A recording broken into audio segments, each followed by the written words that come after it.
Alors, Monsieur le député de Rosemont. Merci, M. le Président. Merci à vous tous d'être là.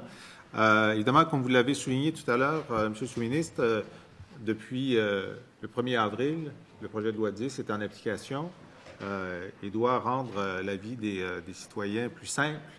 Vous allez me dire que c'est encore tôt, mais puisque je vous ai devant moi, je vais vous relater ce qui s'est passé aujourd'hui dans mon bureau de comté. Ça vous aidera à faire des ajustements. Alors, il y avait une citoyenne qui voulait déposer une plainte au sujet d'un GMF de Rosemont. Alors, comme c'est souvent le cas, on appelle, elle n'avait pas réussi à savoir où faire la plainte, donc ils appellent à mon bureau de comté.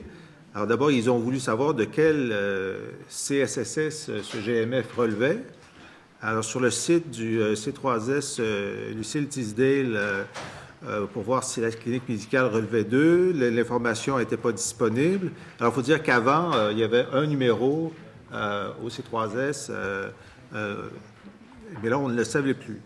Alors donc, ils sont allés sur le nouveau site du CIUS de l'Est de Montréal. Ils ont trouvé le communiqué de presse qui informe de la nomination de la nouvelle commissaire aux plaintes, mais il n'y avait pas de coordonnées.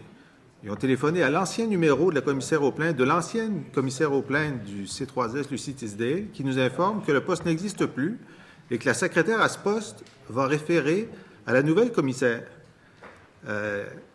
On a dit que les coordonnées de la nouvelle commissaire ne sont pas affichées sur le nouveau site Internet du CIUS. On nous réfère au numéro direct de la nouvelle commissaire qui nous explique qu'elle a été nommée, mais le poste n'est pas encore organisé, car les nouveaux commissaires aux plaintes se réuniront seulement plus tard et que peut-être plus tard, elle aura plus d'informations au sujet du fonctionnement pour le cheminement des plaintes. Alors, c'est là où on en est aujourd'hui.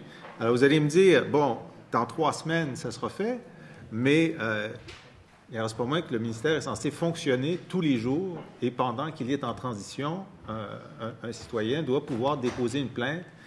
Et si des professionnels dans un bureau de député n'arrivent même pas à trouver la personne, et lorsqu'on trouve la personne, on dit on n'est pas encore en opération, ça pose une difficulté. Merci, M. le Président. D'abord, merci pour ce commentaire, même si vous ne me demandez pas de réponse, parce que ça va nous permettre de faire une intervention, parce que je vous disais qu'on avait, dans notre cahier de charge, dès le jour 1, le 1er avril, tous les PDG devaient s'assurer que le commissaire aux plaintes était en place, parce qu'on a 4-5 obligations dans la loi de nomination immédiate, qu'il faut toujours que les gens soient en poste. C'est le DSI, le DSP, le commissaire aux plaintes, le PDG, etc. Donc, c'était dans le cahier de charge, jour 1. Et on a rencontré tous les PDG un peu avant le 1er avril pour ces interventions-là obligatoires qui étaient de faire que ce soit en place à minuit et 1 le 1er avril. Donc, merci pour ce commentaire parce qu'on va relancer la directive au cas où ce ne serait pas fait parce que c'est pas normal que la situation des plaintes, il faut que ce soit clair pour les gens qui peuvent. On a tout un régime là, par rapport à la situation des plaintes, puis il faut qu'il soit en place obligatoirement. Donc ça, on va corriger cette situation-là.